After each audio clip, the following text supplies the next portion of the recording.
Today, we want to open a window to a world that is still beating, but softly. A world that, if we could not do anything, maybe we're going to lose. Um, we will share how together we can try to protect the most threatened species in the world, the Ecuadorian spider monkeys in the world. And that is a species that only is beautiful, is a species that remains the resilience of the life itself.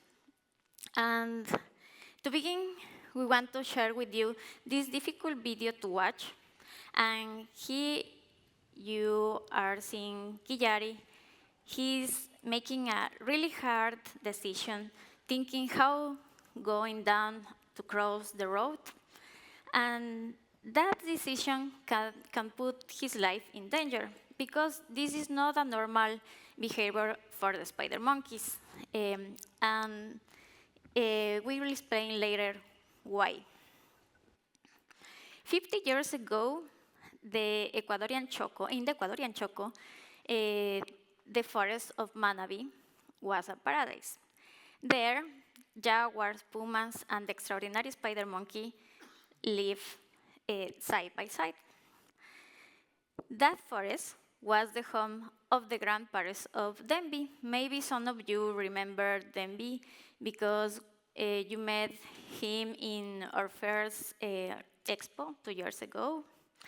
And the question is that over the years, here the forest was replaced with cocoa and coffee crops until the cattle ranches became the main activity in that area.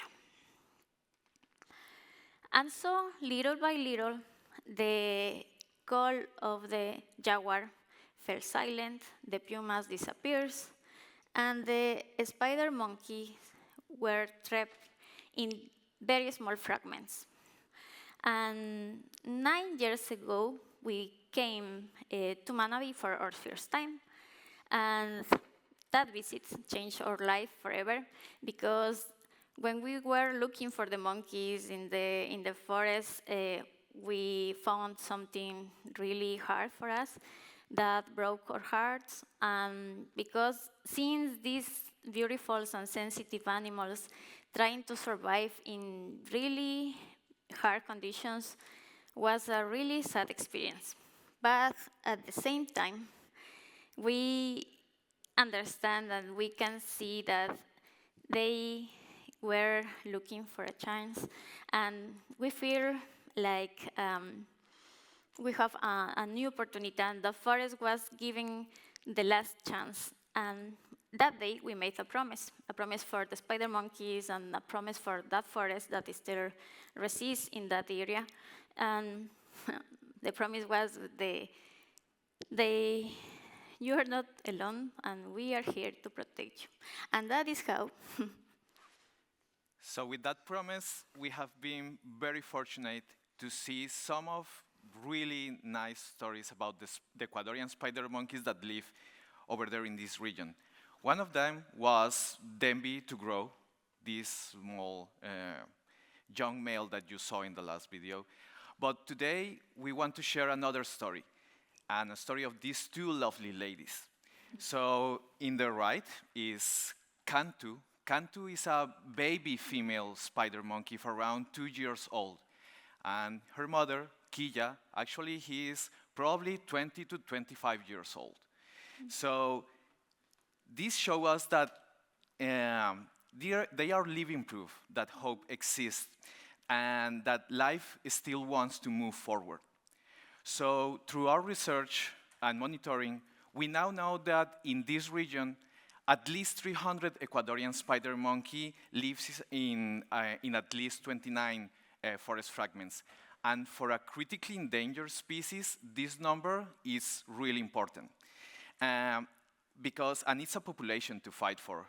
So that's why this is the most threatened population of the species in the world. Fortunately, seeing the presence of mothers and babies in several of the fragments that we have surveyed show us something very powerful. And it's that if we give them time, if conservation strategies succeed, there will be hope for this type of species. Also, or not also, let's think something first. How is to live in a forest fragment? Because we can imagine that we all depend on water, land, food, but let's think that suddenly everything just gets scattered or fragmented. So everything is not going to be within our reach. Not everything will come when we need it. And that's the reality for the spider monkeys in Manabí. To understand that better, we must remember that spider monkeys are over 80% of their diet depends on fruits. And fruits are not available all the time because trees are dispersed across the forest between different patches, and all tree species don't produce fruits at the same time. So when the forest is cut down and fragmentation comes up, that means that for species like the spider monkeys, they probably will not have enough food for the year. As you see, sometimes for spider monkeys, it's not easy to eat these fruits because this is very hard. You can see how she is just pulling up with their hands and their feet. Also, spider monkeys, and this is a cool video. A spider monkey is a canopy species. They really love the high strata of the forest. Over there, they have their home, their office. All the social behaviors takes place in these parts of the forest. As you can see, these two females is Killa and Tamia, and they are grooming each other. They really take care of each other. And don't take them wrong, they don't have lice of any other ectoparasites. It's just that grooming behavior is really important in this type of habitats where it's fragmented, because fragmentation, one consequence of fragmentation is the competence of food resources, and grooming is there to lower this kind of stresses. In a fragmented forest or landscape like Manabí, we have seen some really difficult videos. Over here you are seeing Cantu and Killa, the ones that we saw in the picture. And they just are crossing around this forest, these pasture lands. Behind them are Killari, the male that you saw in the first video is the older brother of Cantu. He is running over there. But behind them, there are also another family going in the same way. And we just can't imagine how difficult it's going to be this, because, for example, you can imagine to being a child and maybe going through a busy street like maybe Mission Street here in San Francisco in a rush peak hour, but without a crossroad or a traffic light. And imagine you to be a small child of 5 to 6 years old, like this height, because spider monkeys is like this height, and trying to do this. That's why where they go into the ground, they just run, because it's very risky for them. They can have new diseases just going into the ground because they are canopy species. They are not supposed to be over here. So they can take some parasites and have new diseases that it could be very lethal for them. So in 2016, there was no acre of forest protected. Actually, there was no conservation organization in this area.